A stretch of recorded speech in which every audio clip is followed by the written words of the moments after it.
तो चलिए बिना किसी देरी के सीधे पहले सवाल पर आते हैं। प्रश्न संख्या 1, राज्य के नीति निर्देशक तत्व कहाँ के संविधान से लिए गए हैं? Option A Great Britain, option B Ireland, option C Canada या ऑप्शन डी स्विट्जरलैंड। सरल शब्दों में कहूँ तो हमने ये प्रेरणा किस देश से ली है? हाँ, तो इसका लॉजिक बड़ा सीधा है। हमने ब्रिटेन से संसदीय प्रणाली तो ली, लेकिन ये जो जन कल्याण का आइडिया है ना, ये आयरिश संविधान की देन है। तो बिना किसी कंफ्यूजन के सही उत्तर है ऑप्शन बी। बहुत बढ़िया। अब आते हैं अगले पर। प्रश्न संख्या 2, राज्य के नीति निर्देशक तत्वों का उल्लेख भारतीय संविधान के किस भाग में है? ऑप्शन ए भाग 2, ऑप्शन बी भाग 3, ऑप्शन सी भाग 4 या ऑप्शन डी भाग 5। मतलब संविधान की किताब के किस चैप्टर में ये मिलते हैं? देखिए, भाग 2 नागरिकता का है, भाग 3 मौलिक अधिकारों का है, और उसके ठीक बाद जो आता है यानी भाग 4, वहीं ये सिद्धांत रखे गए हैं। तो साफ है, सही उत्तर है ऑप्शन सी। बिल्कुल। प्रश्न संख्या 3, राज्य के नीति निर्देशक तत्व भारतीय संविधान के किस अध्याय में और किन अनुच्छेदों में वर्णित हैं? ऑप्शन ए तृतीय अध्याय 12 से 35, ऑप्शन बी चतुर्थ अध्याय 12 से 35, ऑप्शन सी तृतीय अध्याय 36 से 51 या ऑप्शन डी चतुर्थ अध्याय अनुच्छेद 36 से 51 तक। यहाँ छात्रों को एग्जैक्ट नंबर याद होना चाहिए। हाँ, और अभी हमने डिस्कस किया कि ये भाग 4 है, मतलब चतुर्थ अध्याय, और मौलिक अधिकार 35 पे खत्म होते हैं, तो ये 36 से शुरू होकर 51 तक जाते हैं। तो सही उत्तर है ऑप्शन डी। सही कहा। अब एक बहुत ही ट्रिकी सवाल। प्रश्न संख्या 4, इनमें से कौन सा अनुच्छेद ये सुनिश्चित करता है कि राज्य की नीति के निदेशक तत्व किसी भी न्यायालय द्वारा लागू नहीं किया जा सकता है? ऑप्शन ए अनुच्छेद 31, ऑप्शन बी अनुच्छेद 38, ऑप्शन सी अनुच्छेद 37 या ऑप्शन डी अनुच्छेद 39। मतलब आप अदालत नहीं जा सकते, ये कौन सा आर्टिकल कहता है? ये बहुत जरूरी कॉन्सेप्ट है। अनुच्छेद 37 साफ साफ कहता है कि ये अदालत द्वारा लागू नहीं कराए जा सकते, लेकिन देश के शासन में मूलभूत हैं। तो सही उत्तर है ऑप्शन सी। देशक सिद्धांतों को शामिल करने के पीछे मुख्य उद्देश्य क्या था? ऑप्शन ए कल्याणकारी राज्य की स्थापना करना, ऑप्शन बी धर्मनिरपेक्ष राज्य की स्थापना, ऑप्शन सी निरंकुश कार्यों पर नियंत्रण या ऑप्शन डी सर्वोत्तम अवसर प्रदान करना। संविधान निर्माताओं का असली गोल क्या था? उनका गोल था एक ऐसा देश बनाना जो सिर्फ पुलिस स्टेट ना हो बल्कि जनता की भलाई करे, मतलब एक वेलफेयर स्टेट। तो सही उत्तर है ऑप्शन ए। एकदम सही। प्रश्न संख्या 6, भारतीय संविधान के अनुच्छेद 39 का समान न्याय और निःशुल्क विधिक सहायता संदर्भित है। ऑप्शन ए राज्य के राज्यपाल, ऑप्शन बी राज्य के नीति के निर्देशक तत्व, ऑप्शन सी संघ सरकार या ऑप्शन डी भारतीय नागरिकों का मूल अधिकार। मतलब गरीबों को मुफ्त वकील मिलना क्या है? हाँ, बच्चे अक्सर इसे मूल अधिकार मान लेते हैं, पर यह भाग 4 का हिस्सा है, मतलब सरकार के लिए एक निर्देश है। तो सही उत्तर है ऑप्शन बी। बहुत खूब। चलिए प्रश्न संख्या 7, संविधान का कौन सा अनुच्छेद राज्य सरकार को ये निर्देश देता है कि वह ग्राम पंचायत की स्थापना करें? ऑप्शन ए अनुच्छेद 32, ऑप्शन बी अनुच्छेद 37, ऑप्शन सी अनुच्छेद 40 या ऑप्शन डी अनुच्छेद 51। गांधी जी का सपना किस आर्टिकल में है? बिल्कुल, ये गांधीवादी सिद्धांत है और इसे अनुच्छेद 40 में रखा गया है। इसी के आधार पर बाद में पंचायती राज आया। तो सही उत्तर है ऑप्शन सी। सही जवाब। प्रश्न संख्या 8, भारतीय संविधान के अनुच्छेद 41 के तहत कुछ दशाओं में काम, शिक्षा व लोक सहायता पाने का अधिकार संदर्भित है। ऑप्शन ए संघ सरकार, ऑप्शन बी राज्य की नीति के निर्देशक तत्व, ऑप्शन सी राज्य सरकार या ऑप्शन डी भारतीय नागरिकों के मूल अधिकार। यहाँ अधिकार शब्द से कंफ्यूजन हो सकता है। हाँ, शब्द अधिकार है, पर क्योंकि अनुच्छेद 41 में है जो कि 36 से 51 के बीच आता है, तो ये सीधे तौर पर निर्देशक तत्व ही है। इसलिए सही उत्तर है ऑप्शन बी। बहुत बढ़िया लॉजिक। प्रश्न संख्या 9, भारतीय संविधान का कौन सा अनुच्छेद कर्मचारियों के काम की न्याय संगत तथा प्रसूति सहायता का उपबंध करता है? ऑप्शन ए अनुच्छेद 14, ऑप्शन बी अनुच्छेद 42, ऑप्शन सी अनुच्छेद 43 या ऑप्शन डी अनुच्छेद 44। मतलब महिलाओं को जो मैटरनिटी लीव मिलती है उसका आधार क्या है? ये बहुत प्रैक्टिकल सवाल है। अनुच्छेद 42 यही सुनिश्चित करता है कि काम करने की जगह इंसानों लायक हो और प्रसूति सहायता मिले। तो सही उत्तर है ऑप्शन बी। बिल्कुल। प्रश्न संख्या 10, 42वें संविधान संशोधन द्वारा किस अनुच्छेद के माध्यम से श्रमिकों की प्रबंधन में भागीदारी सुनिश्चित की गई? ऑप्शन ए अनुच्छेद 38, ऑप्शन बी अनुच्छेद 39A, ऑप्शन सी अनुच्छेद 45 या ऑप्शन डी अनुच्छेद 43A। फैक्ट्री के मैनेजमेंट में मजदूरों की आवाज। हाँ, ये बाद में 42वें संशोधन से जोड़ा गया था और मजदूरों से जुड़ा अनुच्छेद 43 है, तो उसमें ए जोड़कर इसे बनाया गया। तो सही उत्तर है ऑप्शन डी। क्या बात है। प्रश्न संख्या 11, भारतीय संविधान के किस अनुच्छेद का उद्देश्य भारत के संपूर्ण क्षेत्र में नागरिकों के लिए समान नागरिक संहिता सुरक्षित करना है? ऑप्शन ए अनुच्छेद 47, ऑप्शन बी अनुच्छेद 43, ऑप्शन सी अनुच्छेद 44 या ऑप्शन डी अनुच्छेद 46।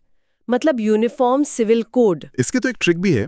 जैसे समान नागरिक संहिता में समान शब्द है, वैसे ही इसके अनुच्छेद के दोनों अंक समान हैं, 4 और 4। तो सही उत्तर है ऑप्शन सी। वाह, ये ट्रिक तो छात्रों को हमेशा याद रहेगी। प्रश्न संख्या 12, निम्नलिखित में से भारत के किस राज्य में नागरिकों के लिए एक समान सिविल संहिता लागू है? Option A Meghalaya, option B Kerala, option C Haryana या ऑप्शन डी गोवा। वो इकलौता राज्य कौन सा है? हाँ, ये बहुत बार पूछा जाता है। आज की तारीख में भारत में सिर्फ गोवा ही वो राज्य है जहां ये पूरी तरह लागू है। तो सही उत्तर है ऑप्शन डी। एकदम सही। प्रश्न संख्या 13, समाज के आर्थिक रूप से कमजोर वर्गों, विशेषकर अनुसूचित जातियों और अनुसूचित जनजातियों के शिक्षण एवं आर्थिक हितों का संवर्धन निम्न में किसके अंतर्गत आता है? ऑप्शन ए मौलिक कर्तव्य, ऑप्शन बी 5वीं अनुसूची, ऑप्शन सी राज्य के नीति निर्देशक तत्व या ऑप्शन डी मौलिक अधिकार। मतलब कमजोर वर्गों का उत्थान।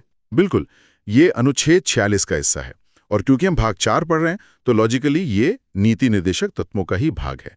तो सही उत्तर है ऑप्शन सी। सही।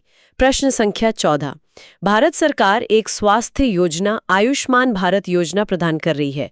इस प्रकार के सरकारी प्रयास राज्य के नीति निर्देशक सिद्धांतों के किस अनुच्छेद के अंतर्गत आते हैं? ऑप्शन ए अनुच्छेद 48, ऑप्शन बी अनुच्छेद 46, ऑप्शन सी अनुच्छेद 47 या ऑप्शन डी अनुच्छेद 45। पब्लिक हेल्थ सुधारने की बात कहाँ है? देखिए, अनुच्छेद 47 राज्य को निर्देश देता है कि वो लोगों का पोषण स्तर और स्वास्थ्य सुधारे।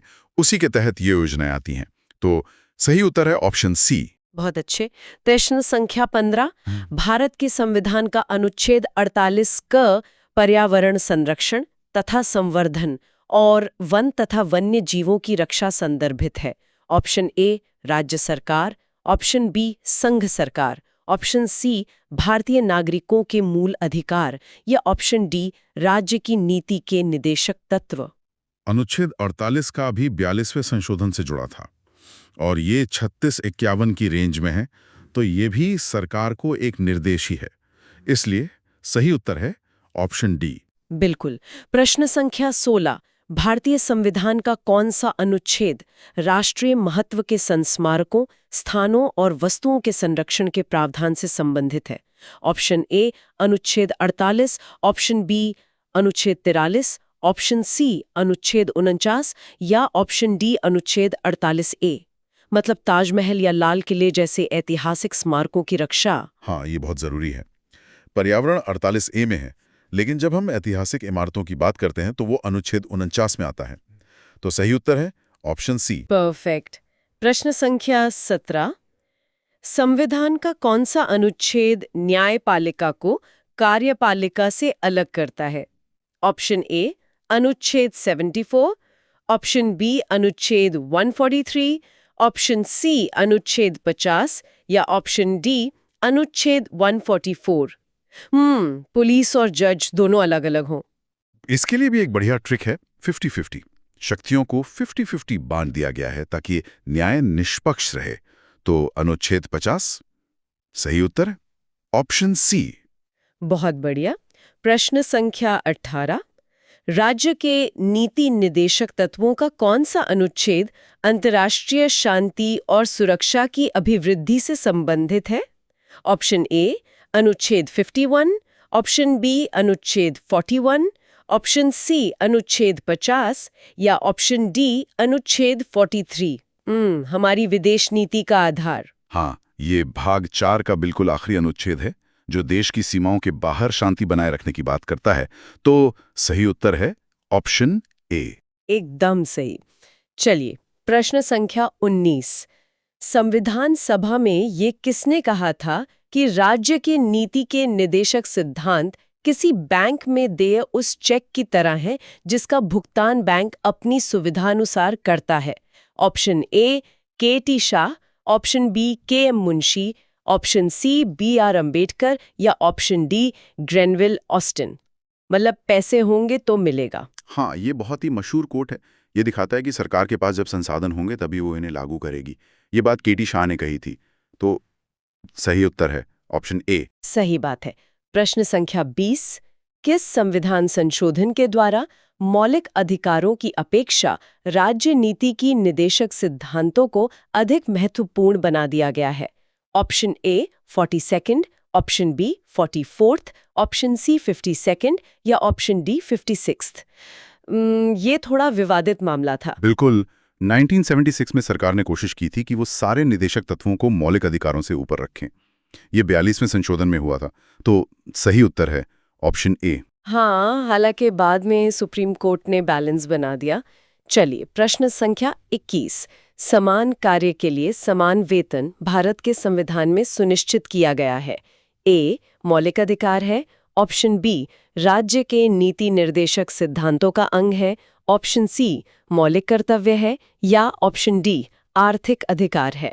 इसमें विद्यार्थी बहुत गलती करते हैं। उन्हें लगता है कि समानता है तो मौलिक अधिकार होगा, लेकिन नहीं, ये अनुच्छेद 39 के तहत आता है। तो सही उत्तर है ऑप्शन बी। ध्यान रखिएगा छात्रों। प्रश्न संख्या 22। Doctor B R. अंबेडकर द्वारा भारतीय संविधान के किस भाग को संविधान की अनोखी विशेषता भी कहा जाता है? ऑप्शन ए संशोधन प्रक्रियाएं, ऑप्शन बी मौलिक कर्तव्य, ऑप्शन सी राज्य नीति के निदेशक सिद्धांत या ऑप्शन डी मौलिक अधिकार? अनोखी विशेषता यानी नोवल फीचर। अंबेडकर जी का मानना था कि सिर्फ वोट देना काफी नहीं है, आर्थिक और सामाजिक लोकतंत्र भी चाहिए, जो इसी भाग से आता है। तो सही उत्तर है ऑप्शन सी। बिल्कुल। प्रश्न संख्या 23। राज्य नीति के निर्देशक सिद्धांत हैं। ऑप्शन ए कानूनी रूप से लागू करने योग्य, ऑप्शन बी गैर न्याय संगत, ऑप्शन सी न्यायिक कानून या ऑप्शन डी आदेश? क्या हम इन्हें लेकर कोर्ट जा सकते हैं? नहीं, हमने पहले ही देखा कि अनुच्छेद 37 के अनुसार ये नॉन जस्टिसेबल हैं, मतलब अदालत द्वारा जबरदस्ती लागू नहीं कराए जा सकते। तो सही उत्तर है ऑप्शन बी। सही है। प्रश्न संख्या 24। भारतीय संविधान के निम्नलिखित में से किस भाग में सामाजिक एवं आर्थिक लोकतंत्र को सुनिश्चित किया गया है? ऑप्शन ए आपातकाल का प्रावधान, ऑप्शन बी केंद्र राज्य संबंध, ऑप्शन सी राज्य की नीति के निर्देशक तत्व या ऑप्शन डी इनमें से कोई नहीं? अभी हमने डिस्कस किया मौलिक अधिकार राजनीतिक लोकतंत्र देते हैं, जबकि नीति निदेशक तत्व सामाजिक और आर्थिक लोकतंत्र स्थापित करते हैं। तो सही उत्तर है ऑप्शन सी। बहुत अच्छे। प्रश्न संख्या 25। इनमें से कौन राज्य के नीति निर्देशक सिद्धांतों में सम्मिलित नहीं है? ऑप्शन ए मद्य निषेध, ऑप्शन बी काम का अधिकार, ऑप्शन सी समान कार्य हेतु समान वेतन या ऑप्शन डी सूचना का अधिकार? मतलब कौन सा इनमें से नहीं है? देखिए, मद्य निषेध अनुच्छेद 47 है, काम का अधिकार 41 है, समान वेतन 39 में है, लेकिन सूचना का अधिकार आरटीआई बाद में एक अलग कानून बना, ये इस सूची में नहीं है। तो सही उत्तर है ऑप्शन डी। बेहतरीन लॉजिक। प्रश्न संख्या 26। भारतीय संविधान के अंतर्गत धन का केंद्रीकरण किसका उल्लंघन करता है? ऑप्शन ए समानता का अधिकार, ऑप्शन बी राज्य के नीति निर्देशक सिद्धांत, ऑप्शन सी स्वतंत्रता का अधिकार या ऑप्शन डी कल्याण की अवधारणा। मतलब अगर सारा पैसा कुछ ही लोगों के पास आ जाए। हाँ, अनुच्छेद 39 साफ कहता है कि आर्थिक व्यवस्था ऐसी हो कि धन का केंद्रीकरण न हो। तो अगर ऐसा होता है तो ये इसी का उल्लंघन है। तो सही उत्तर है ऑप्शन बी। बिल्कुल। प्रश्न संख्या 27, भारतीय संविधान का कौन सा अनुच्छेद लोगों के कल्याण को बढ़ावा देने के लिए राज्य को एक सामाजिक व्यवस्था बनाने का निर्देश देता है? ऑप्शन ए अनुच्छेद 45, ऑप्शन बी अनुच्छेद 44, ऑप्शन सी अनुच्छेद 42 या ऑप्शन डी अनुच्छेद 38। वेलफेयर स्टेट की असली नींव। एकदम सही कहा आपने। अनुच्छेद 38 ही वो मेन आर्टिकल है जो राज्य को सामाजिक, आर्थिक और राजनीतिक न्याय सुनिश्चित करने वाली व्यवस्था बनाने को कहता है। तो सही उत्तर है ऑप्शन डी। आगे बढ़ते हैं। प्रश्न संख्या 28, निम्न में से किस वाद में सर्वोच्च न्यायालय ने मौलिक अधिकार को राज्य की नीति के निदेशक तत्वों पर वरीयता दी थी? ऑप्शन ए गोलकनाथवाद, ऑप्शन बी केशवानंद भारतीवाद, ऑप्शन सी मिनर्वा मिल्सवाद या ऑप्शन डी उपरोक्त सभी। ये बहुत ऐतिहासिक फैसला था। 1980 के मिनर्वा मिल्स केस में सुप्रीम कोर्ट ने कहा कि दोनों के बीच संतुलन होना चाहिए, पर मौलिक अधिकारों की अपनी एक अहमियत है।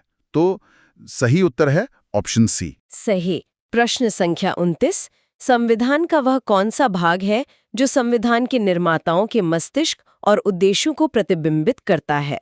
ऑप्शन ए मूल अधिकार, ऑप्शन बी संविधान की प्रस्तावना, ऑप्शन सी राज्य के नीति निदेशक तत्व या ऑप्शन डी भारतीय नागरिकता। हालांकि प्रस्तावना भी उद्देश्य दिखाती है, लेकिन जब मस्तिष्क और असली कल्याणकारी विजन की बात आती है तो आयोग इसी को सही मानता है। तो सही उत्तर है ऑप्शन सी। बिल्कुल।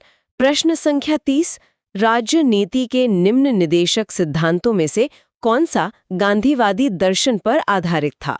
ऑप्शन ए ग्राम पंचायतों का आयोजन, ऑप्शन बी बराबर काम के लिए बराबर मजदूरी, ऑप्शन सी मजदूरों का संरक्षण या ऑप्शन डी उपर्युक्त सभी। गांधी जी का क्या विजन था? गांधी जी हमेशा मानते थे कि भारत की आत्मा गांवों में बसती है, इसलिए ग्राम पंचायतों का गठन पूरी तरह उनका दर्शन है। तो सही उत्तर है ऑप्शन ए। प्रश्न संख्या 31, भारतीय संविधान में अनुच्छेद 43B को किसके रूप में जोड़ा गया था?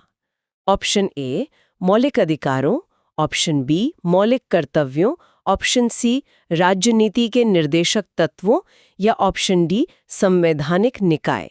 43B सहकारी समितियां यानी कोऑपरेटिव से जुड़ा है और 43 की सीरीज है, तो जाहिर है ये 36 से 51 के बीच है। तो सही उत्तर है ऑप्शन सी। बहुत खूब। प्रश्न संख्या 32, निम्नलिखित में से कौन से नीति निर्देशक तत्व गांधीवादी सिद्धांतों का पालन नहीं करते हैं? पहला ग्राम पंचायतों का संगठन, दूसरा समान नागरिक संहिता, तीसरा ग्रामीण क्षेत्रों में कुटीर उद्योग का संवर्धन, चौथा काम का अधिकार। ऑप्शंस हैं ऑप्शन ए केवल 2, ऑप्शन बी 1 और 2, ऑप्शन सी 2 और 4 या ऑप्शन डी 1 और 3। ये बहुत अच्छा सवाल है। ग्राम पंचायत और कुटीर उद्योग गांधीवादी हैं, लेकिन समान नागरिक संहिता उदार बौद्धिक है और काम का अधिकार समाजवादी है। मतलब दूसरा और चौथा गांधीवादी नहीं है।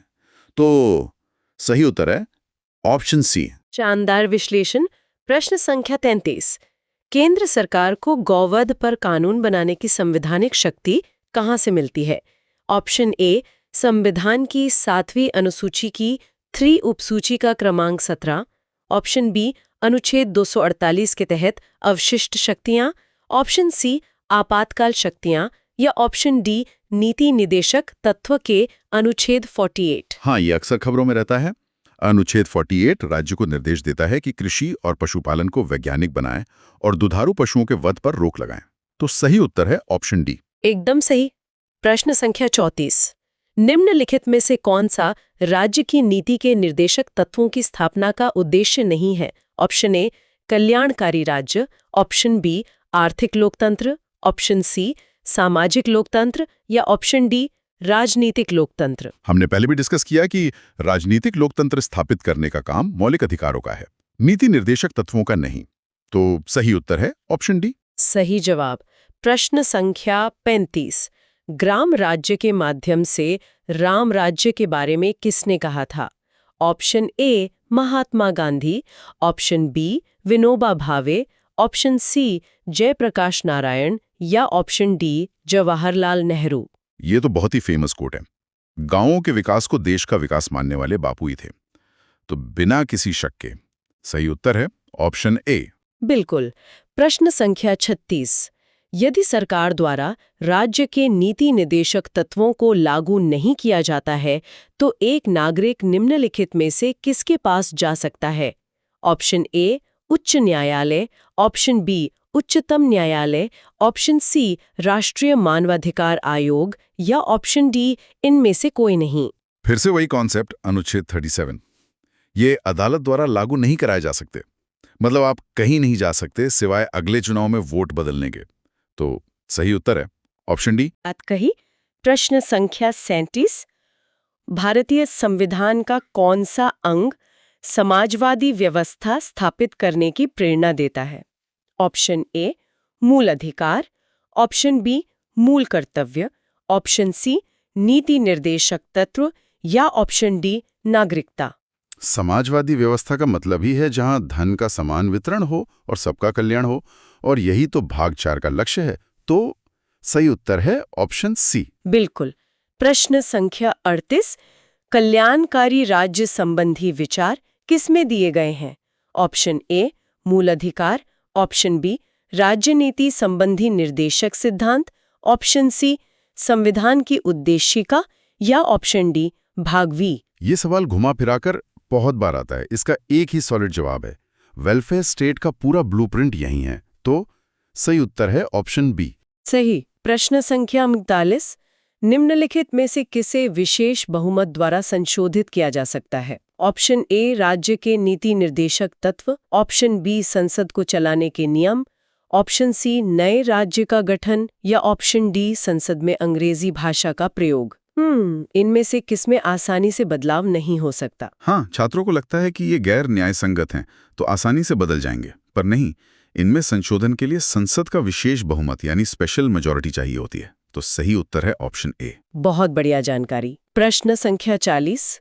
संविधान के 42वें संशोधन द्वारा निम्नलिखित में से कौन सा सिद्धांत राज्य की नीति के निर्देशक तत्वों में जोड़ा गया था? ऑप्शन ए पुरुष और स्त्री दोनों के लिए समान कार्य, ऑप्शन बी उद्योगों के प्रबंधन में कामगारों की सहभागिता, ऑप्शन सी कार्य, शिक्षा और सार्वजनिक सहायता या ऑप्शन डी श्रमिकों के लिए निर्वाह योग्य वेतन। अभी हमने पहले देखा था अनुच्छेद 43A, मजदूरों का मैनेजमेंट में हिस्सा लेना। ये 1976 में 42वें संशोधन से आया। तो सही उत्तर है ऑप्शन बी। ऑप्शन बी मौलिक कर्तव्य, ऑप्शन सी राज्य के नीति निर्देशक तत्व या ऑप्शन डी उपरोक्त में से कोई नहीं। अनुच्छेद 40 इसी का तो हिस्सा है।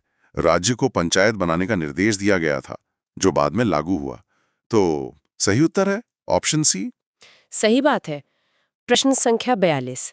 86 में संविधान संशोधन 2002 द्वारा अनुच्छेद 45 की भाषा बदलकर किस आयु वर्ग के बच्चों के लिए प्रारंभिक देखभाल और शिक्षा का प्रावधान किया गया?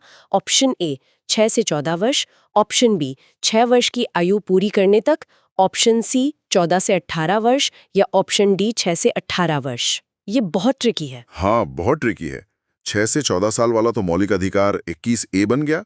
तो अनुच्छेद 45 में अब 0 से 6 साल यानी 6 वर्ष की आयु पूरी करने तक के बच्चों की बात है। तो सही उत्तर है ऑप्शन बी। इसे छात्र जरूर नोट कर लें। प्रश्न संख्या 43। भारतीय संविधान का अनुच्छेद 51 किसके बारे में है?